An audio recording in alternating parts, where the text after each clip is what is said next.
Welcome to YouTube Community News, where I keep you up to date with all of the news that relates to you or impacts you as a YouTube content creator. So if you're a YouTuber, make sure you subscribe. Today, we have some really exciting news that's going to help you grow your channel a little bit faster if you have a YouTube channel over 500 subscribers. In addition to that, we have some other data that YouTube is giving us, as well as some other helpful news that will be valuable or helpful to you as a YouTube content creator. So we're going to go ahead and get into it today. So the very first thing, and this one is going to help you get more views if you have, or help you grow your channel faster if you have over 500 subscribers on your YouTube channel. So first, if you have over 500 subscribers, that means that you also have the option to have the community feed, or that you will have the community feed. So if you are actively using the YouTube community feed, which you should, then they are now giving us reports. And this is on some channels, like I haven't actually seen it on mine yet, but they are giving you reports on which, or basically out of all the posts that you're making, how is your community feed helping you grow your YouTube channel? So what it's going to show you is how many subscribers your community posts are generating for you. So how you can use this as a YouTube content creator right now is you can keep track of all the different things that you're posting over the course of a 30-day period or a 7-day period, anything where you can isolate the date range. And then as you keep track of those posts, keep track of the things that you're sharing, and just take note of the things that you're sharing that generate more subscribers. That's how to use it right now. However, they did mention that they are also going to be expanding this to where you're going to be able to see the specific posts that also bring in subscribers. So for example, if you notice, hey, when I post more polls, I get more subscribers on those, then you can post a lot more polls so that you can generate more subscribers. If you notice, hey, I get more subscribers when I post images, behind the scenes stuff, things like that, then you can post more of those as a means to get in front of more people and, grow your channel that way. So it's data that we can use as content creators to help us grow our channels faster, which is a humongous win for us. But to find this, the place that you got to look is you go into your YouTube Creator Studio. If you have this right now, which you may or may not when you go in there, but when you go in there, you want to go into your Creator Studio, go into your analytics, of course.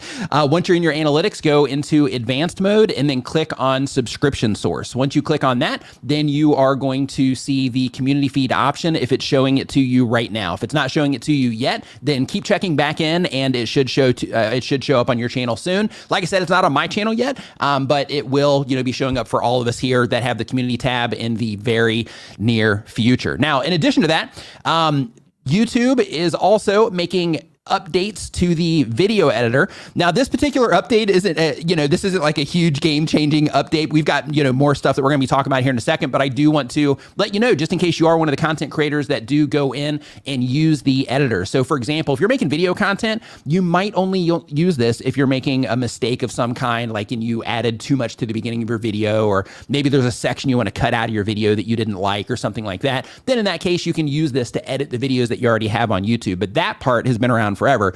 Well, not forever, but for a really long time. But for live streamers, we typically use this more because we'll go in and we'll edit down our replays and things like that so that we can have just a tighter video. So for example, when this is finished, once this is online as a video on demand on YouTube, I'm going to go in, I'm going to use this tool, I'm going to cut off the front, going to cut off the back to tighten up everything, just to make it a better experience for the viewers as you guys come into, this content on the replay. So the cool thing with this is that they are going to be, let me find it here.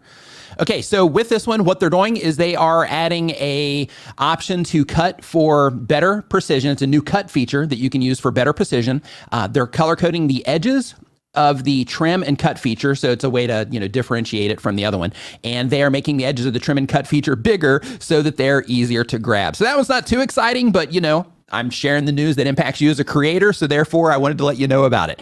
The next thing that we have on our list here is remixes. So if you are somebody that is letting other content creators remix your content, and the way that you know this is during your upload process, you're going to see a little box that you can check that allows your check or uncheck that allows other content creators to remix your content. You can use this as a means to get views if you allow other content creators to remix your content. So with this particular one, they're giving us stats letting us know the actual views that we have coming in from those. Now, at this moment in time, it's not very detailed. You can't really deep dive, too deep into it, but this is a right step to help us start to, over time, identify the content or the shorts on our channel that cause other people to have, some type of response to them to where they feel encouraged to, react to or make a remix with our shorts. So, in this particular use case, the way that you use that is you want to track the things that are getting remixed more and just consider, why would somebody be remixing this? What can I use that, or how can I use this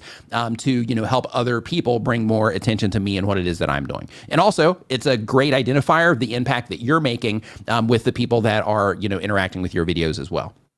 So the next thing is YouTube has a creator safety center now. So this was actually pushed last week, but I didn't mention it last week because the link that I found, it was a dead link. So I was like, okay, we can't do it this week, so we'll just mention it right now. So when it comes to the YouTube safety center, they've got a lot of really cool stuff in here. So this particular one, they help you secure your account. They help you, they share different options for you when you're dealing with trolls and things like that. They have some, tips in there for mental health, tips in there for, moderation of your comments, and just some guidance on, some of those outlier things that are not necessarily related to making the videos or growing the channel per se. It's more related to, keeping yourself in line, keeping your YouTube account safe, keeping your community safe with the information that's shared and the way that, you're sharing your information, publicly and all of that. So it's a much needed resource. So I'm really happy to see that they are, that they have put this out there for us. In addition to that, it is conference season. We are, sliding into conferences. So I do want to let you know, if you are a YouTube content creator, we have VidSummit coming up in September. And I'm telling you now so that you can make plans for it if it's something that you're interested in. But we have VidSummit coming up in September. That is from September 27th to the 29th in Los Angeles. So if you can make it out that way, I'll see you there because I'm going to it. I'm presenting there. There's a lot of just amazing YouTube content creators that are going to be presenting there. But if you go to vidsummit.com, you'll see more information about that. And in addition to that, there is the People of Video Conference. If you can't make it out to LA, if you're over on the East Coast, if you're in the States, if you're over on the East Coast and you're like, hey, I want to, go find a YouTube community where I can go hang out with some people and, also learn about YouTube to kind of level things up a little bit. We also have the People of Video that's going to be coming up in New York. And the particular dates on that one are September 19th to the 21st. So I want to make sure that I let you know that. And I do want to remind you that the links to all the things that I talked about today are down in the description, as well as source links where you can explore for more information as always as well. And that's the news.